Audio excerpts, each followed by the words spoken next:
നമസ്കാരം. പ്രധാന വാർത്തകളിലേക്ക് സ്വാഗതം. രാജ്യത്ത് ഇന്നു മുതൽ പുതിയ നിയമം. ഭാരതീയ ന്യായ സംഹിത, ഭാരതീയ നാഗരിക് സുരക്ഷാ സംഹിത, ഭാരതീയ സാക്ഷ്യ അധിനിയം എന്നിവ ഇന്നു മുതൽ നിലവിൽ വരും.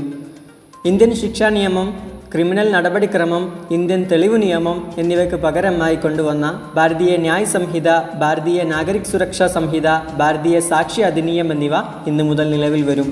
ഇതോടെ നൂറ്റാണ്ടുകൾ പഴക്കമുള്ള പഴയ നിയമങ്ങൾ ഇല്ലാതാവും.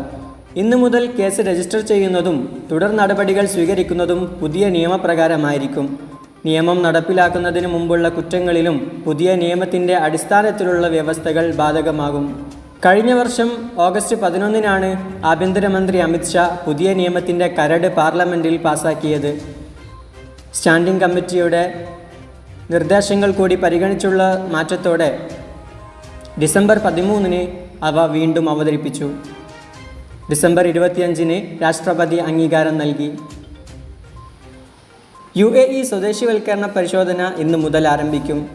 UAEയിൽ ഈ വർഷം ആദ്യ പകുതിയിൽ സ്വകാര്യ മേഖലാ കമ്പനികൾ എമിറൈറ്റൈസേഷൻ ലക്ഷ്യങ്ങൾ കൈവരിച്ചിട്ടുണ്ടോ എന്ന് വിലയിരുത്താൻ ജൂലൈ 1 മുതൽ പരിശോധന ആരംഭിക്കും.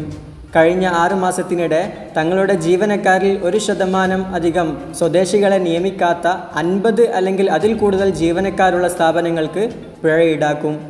ഹ്യൂമൻ റിസോഴ്സസ് ആൻഡ് എമിറൈറ്റൈസേഷൻ മന്ത്രാലയം ആദ്യ പകുതിയിലെ ലക്ഷ്യങ്ങൾ കൈവരിക്കുന്നതിനുള്ള അവസാന സമയപരിധി ജൂൺ 30 ആണ് നൽകിയിരിക്കുന്നത്. നിയമിക്കാത്ത ഓരോ ഇമറാത്തിക്കും പ്രതിമാസം 8000 ദിർഹമാണ് പിഴ. കഴിഞ്ഞ വർഷം ഇത് പ്രതിമാസം 7000 ദിർഹമായിരുന്നു. 2022-ൽ 6000 ദിർഹമായിരുന്നു പിഴ. 2026 വരെ ഓരോ വർഷവും 1000 ദിർഹം വർദ്ധിക്കും. UAEയിലെ സ്വകാര്യ കമ്പനികൾ സ്വദേശി ജീവനക്കാരുടെ എണ്ണം ഓരോ വർഷവും 2% വീതം വർദ്ധിപ്പിക്കണമെന്ന് കേന്ദ്ര മന്ത്രാലയം അറിയിച്ചു. ബന്ദിമോചനത്തിനായുള്ള പ്രതിഷേധത്തിൽ മുങ്ങി ഇസ്രായേൽ.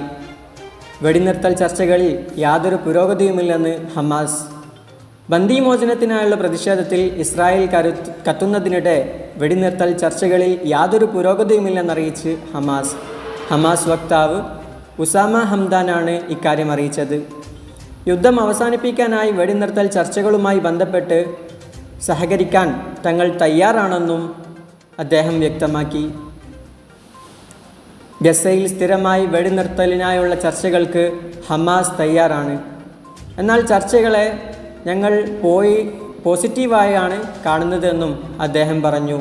എന്നാൽ ഇസ്രായേലിൻ്റെ നിബന്ധനകൾ അംഗീകരിക്കാൻ ഹമാസിന് മേൽ US സമ്മർദ്ദം ചെലുത്തുകയാണെന്നും അദ്ദേഹം വ്യക്തമാക്കി.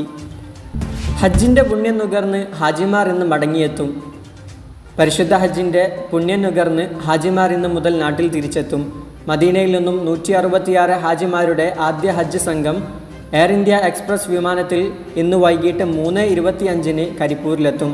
സംസ്ഥാന ഹജ്ജ് കമ്മിറ്റിയുടെ നേതൃത്വത്തിൽ ആദ്യ സംഘത്തെ സ്വീകരിക്കും. നന്ദി, നമസ്കാരം.